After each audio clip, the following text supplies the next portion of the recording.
পক্ষ থেকে জাতির সামনে আমাদের এই প্রত্যাশার কথা, আকাঙ্ক্ষার কথা আমরা আগে বহুবার বলেছি। আমাদের প্রিয় আমিরে জামাত ডক্টর শফিকুর রহমান সাহেব গণমাধ্যমে বিভিন্ন সভা সমাবেশে বক্তব্যেও আমার সংগঠনের এই দৃষ্টিভঙ্গির কথা পরিষ্কার করে আমরা তুলে ধরেছি।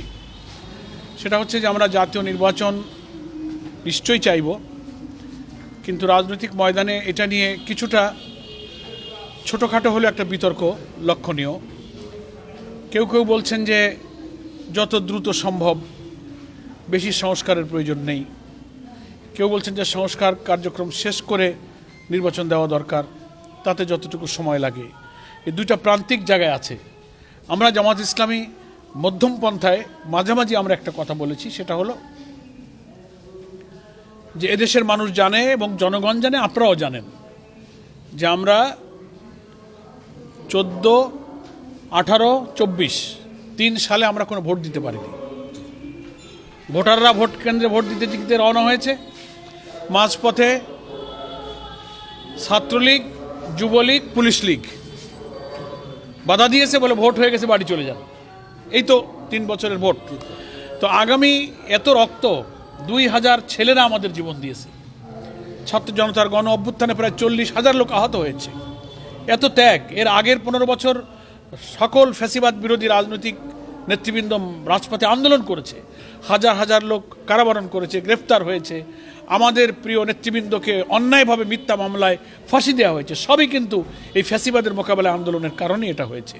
ফলে এত ত্যাগ, জাতির এত রক্তদান যদি আবার সেই 14, 18 আর 24-এর মতো এরকম একটা ফ্রড ইলেকশনে, যেখানে মানুষের ভোটাধিকার প্রয়োগের সুযোগ থাকবে না, সেই নির্বাচন তো আমরা চাইব না। এই জন্য আমরা মধ্যম পন্থায় বলেছি যে কমপক্ষে একটা ফ্রি, ফেয়ার, একটা ক্রেডিবল, একটা ইনক্লুসিভ ইলেকশনের জন্য রাষ্ট্রযন্ত্রের যে অর্গানগুলোর মিনিমাম রিফর্ম প্রয়োজন, সংস্কার প্রয়োজন, সেটা রিফর্ম করতে হবে। এখন অনেকে বলছেন যে রাষ্ট্রযন্ত্র তো অনেকগুলো অর্গান আছে, সবগুলো কিন্তু করাপ্ট হয়ে গেছে, পলিটিসাইজ হয়েছে। গ্রামে বলে না যে সর্ব অঙ্গে ঘা, ওষুধ লাগাবো কোথা। তো রাষ্ট্রের সর্ব অঙ্গ ক্ষত হয়ে গেছে, পচে গেছে এই 18 বছরে। তো এইটা long time, it will take time. আপনি লম্বা সময় ধরে সংস্কার করতে গেলে, উনি এসছেন অন্তর্বর্তীকালীন সরকার, জনগণের ইচ্ছায় উনি এসছেন, উনি ইচ্ছা করে এখানে আসেন নাই। ওনার দায়িত্ব হচ্ছে যে নির্বাচিত জনপ্রতিনিধির কাছে ক্ষমতা হস্তান্তর করে উনি চলে যাবেন। পার্লামেন্টারি ডেমোক্রেসি আমাদের দেশে আছে, যারা নির্বাচিত হবে তারা দেশ পরিচালনা করবে। ফলে লং টাইম তিনি দেশ চালাবেন, এই শাসনের দায়িত্ব নিয়ে তিনি আসেননি। সেই কারণে আমরা বলেছি যে সমস্ত রাষ্ট্রযন্ত্রের সংস্কার ওনার পক্ষে সম্ভব নয়, তাহলে অনেক সময় লাগবে। মিনিমাম আপনি পুলিশ অ্যাডমিনিস্ট্রেশনের রিফর্ম প্রয়োজন, ইলেকশন কমিশনের রিফর্ম প্রয়োজন, কনস্টিটিউশনের কিছু রিফর্ম প্রয়োজন, জুডিশিয়ারির কিছু রিফর্ম প্রয়োজন আছে, সিভিল অ্যাডমিনিস্ট্রেশন রিফর্ম প্রয়োজন আছে। মিনিমাম 5-7টা প্রতিষ্ঠানের সেক্টর রিফর্ম করার পরে তখন একটা পরিবেশ তৈরি হবে। আর আপনারাও নিশ্চয়ই মেনে নেবেন যে এখনও কিন্তু 3 মাস, 3.5 মাস অন্তর্বর্তীকালীন সরকার ক্ষমতায় থাকলেও আওয়ামী ফ্যাসিবাদের দোসর যারা ওই সময় যারা নিয়োগপ্রাপ্ত ডেপুটেড ছিল, একেবারে এসআই, ওসি, ডিসি, এসপি, সচিব, রাষ্ট্রযন্ত্রের গুরুত্বপূর্ণ জায়গায় যারা আমলা আছেন, তাদের ম্যাক্সিমাম জায়গায় কিন্তু আওয়ামী ফ্যাসিবাদের দোসররা এখনও কিন্তু বসে আছে। তো এদের রাখা অবস্থায় আপনি ওই ইলেকশনে আবার যাবেন, তো আবার তো 14, 18, 24-এর মতো দৃশ্য দেখতে হবে। তো এত রক্তদানের পরে আমরা আমাদের এই আন্দোলনকে ব্যর্থ হতে দিতে পারি না। এজন্য আমরা বলছি সব দরকার নাই, আপনি মিনিমাম এই কয়েকটা সংস্কার করেন, করে যখন জাতি বুঝতে পারবে যে না এখন প্রশাসন, OC, DC, SP, election commission, UNO সবাই এখন নিরপেক্ষ নির্বাচন চাচ্ছে বা হতে পারবে, এখন আর জুই ঝামেলা নাই, সেই চাঁদাবাজি, মস্তানি, ব্যালট কাটা, ডাকাতি, এই পরিবেশ নাই, জনগণ তখন ভোটের জন্য প্রস্তুত থাকবে। এখন প্রশ্ন হচ্ছে তাহলে সেটা কত সময়? সেই সময়টা খুব বেশি লাগার কথা নয়, অলরেডি 3 মাস চলে গেছে। এবং ডিসেম্বরের মধ্যে সরকার প্রায় 10-12টা রিফর্ম কমিশন গঠন করেছেন বিভিন্ন অর্গানকে রিফর্ম করার জন্য। অলরেডি সেই রিফর্ম কমিশনের রিপোর্ট আসতে শুরু করেছে। পলিটিক্যাল পার্টি হিসেবে, স্টেক হোল্ডার হিসেবে আমাদের কাছে ওনারা অনেক রিফর্মের প্রস্তাব চেয়েছেন। আমরা জামাত ইসলামী আমাদের নির্বাহী পরিষদের বৈঠকে বিচার বিশ্লেষণ করে একের পর এক আমরা আমাদের রিফর্ম প্রপোজালগুলো কিন্তু গভর্নমেন্টের সংশ্লিষ্ট দপ্তরে পৌঁছে দিচ্ছি। ফলে ডিসেম্বরের মধ্যে যখন এই সংস্কার প্রস্তাবগুলো এসে যাবে, আফটার ডিসেম্বর ইলেকশনের একটা রোড ম্যাপ সরকার ঘোষণা করা উচিত, আর দেরি করা উচিত নয়। তো ডিসেম্বরের পরে ঘোষণা করলে আমরা বুঝতে পারবো। তো জাতি তো মনে করে যে লং টাইম যাওয়া উচিত নয়, এখন আমি মনে করি যে না খুব কম সময় না খুব লম্বা সময়, সব মিলিয়ে 25 সাল পার হওয়া উচিত নয়, এটা আমরা মনে করি। আমি একটু বলি, 25 সাল পার হওয়া উচিত না, ভালো হয় তার আগেও যদি তারা পারে। তবে আমি যে 5-7-8টা রিফর্মের কথা বলেছি, এইটুকু একটা সরকারের পক্ষে করতে এত সময় লাগার কথা না। সর্বোচ্চ জাতি সে পর্যন্ত ওয়েট করতে পারবে। তাহলে আগে যদি স্থানীয় সরকার নির্বাচন দেয় তাকে সমর্থন করবেন আপনি? সেটা তো যদির কথা তো পরে শোনা যাচ্ছে, যখন হবে তখন আমরা এ ব্যাপারে কমেন্ট করব। যেহেতু এখন আমাদের কাছে অফিসিয়ালি কোনো কথা নেই, আমরা এ ব্যাপারে কোনো মন্তব্য করতে প্রস্তুত না। তো একটা কথা আপনারা বলেছিলেন, ইলেকশন হলে আমরা কিভাবে ইলেকশনে যাব। আমরা নির্বাচনে যাওয়ার জন্য প্রস্তুত। জামাত ইসলামী একটা নির্বাচনমুখী দল, সবসময় আমরা নির্বাচনের জন্য প্রস্তুত থাকি। আমাদের তো নির্বাচনে যেতে দেওয়া হয়নি, এই জন্য সরকার তো জামাত ইসলামের জন্য ভয় পায়। আর বেশি ভয় পায় যদি ইলেকশনটা নিরপেক্ষ হয়ে যায়, ভোট কাটা না যায়, তাহলে জামাতের সুবিধা বেশি। আর যারা একটু পানি ঘোলা করতে পারবে তাদের মাছ ধরতে সুবিধা। আমরা ঘোলা পানিতে আবার মাছ ধরতে পারি না, দুর্বল লোক তো। আমরা পরিষ্কার পানি চাই, মাছটা দেখা যায় ধরে ফেলতে পারি, এই জন্য আমরা স্বচ্ছ পানি। হ্যাঁ, সেটা আমি বলছি, নির্বাচনে আমরা গণতন্ত্রের স্বার্থে, ভোটাধিকারের স্বার্থে, দেশের স্বার্থে, আমাদের আমির জামাতে এটা আগে বলেছেন, ফ্যাসিবাদ বিরোধী আন্দোলনের ময়দানে যারা ছিল, জাতীয় স্বার্থে যদি কোনো জাতীয় ঐক্য গড়ে ওঠে, আমরা যে কোনো রাজনৈতিক দল ইসলামী দলের সাথে ঐক্যের জন্য প্রস্তুত আছি। ইসলামী দলগুলোর সাথে ঐক্যবদ্ধ, ইসলামী দলগুলোর সাথে ঐক্যবদ্ধ হয়ে নির্বাচন।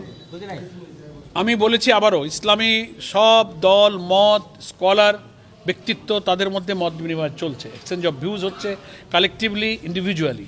আমাদের আমির জামাত বসছেন, নেতৃবৃন্দ আমরা কথা বলছি। অতীতের যে কোনো সময়ের চেয়ে সকল ইসলামী দলের মধ্যে একটা ঐক্যের অনুভূতি, একটা আকুতি কিন্তু বৃদ্ধি পেয়েছে। তো সেটাও যে কোনো একটা সমঝোতা, জোট, সমান আন্ডারস্ট্যান্ডিং হওয়ার সম্ভাবনা আছে।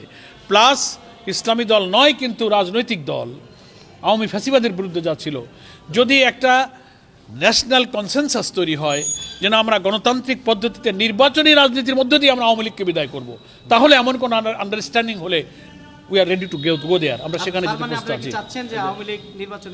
না, আমরা তা চাচ্ছি না। আমরা চাচ্ছি না বলতে, তারা তো একটা দল, আইন বলে দেবে, জনগণ বলে দেবে। তো আমরা তো এই কারণে বলি যে তার নির্বাচনে আসার নৈতিক, রাজনৈতিক কোনো অধিকার এই কারণে নেই যে যারা হাজার হাজার মানুষ এইভাবে খুন করতে পারে, দেশের মানুষকে হেলিকপ্টার চালিয়ে উপর থেকে গুলি করে হত্যা করতে পারে, শিশু হত্যা করতে পারে, 5 তারিখে যাওয়ার আগেও মৃতদেহকে আগুন দিয়ে পুড়িয়ে ছাই করেছে সাভার আশুলিয়াতে। তো এত নিষ্ঠুর, এত বর্বরতম, আমি এদেরকে বলি স্যাডিস্ট। ইংরেজিতে একটা শব্দ আছে, শুধু ফ্যাসিস্ট নয়, স্যাডিস্ট অর্থ হলো যারা খুন, রক্ত এবং মানুষের নিষ্ঠুরতা দেখে এনজয় করে, আনন্দ পায়।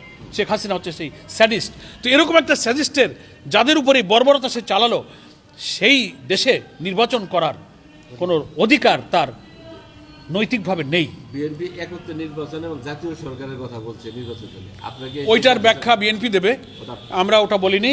তবে যারা যে কথা বলছে সে ব্যাখ্যা দেওয়ার দায়িত্ব তাদের।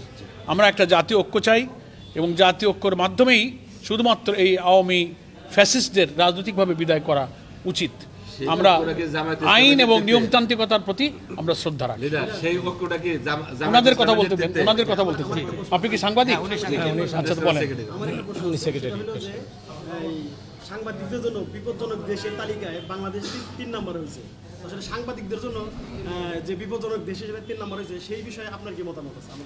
না, এটা তো খুবই দুঃখজনক। আমাদের সাংবাদিকরা হচ্ছে, বলা হয়ে থাকে সভ্যতার ব্যারোমিটার।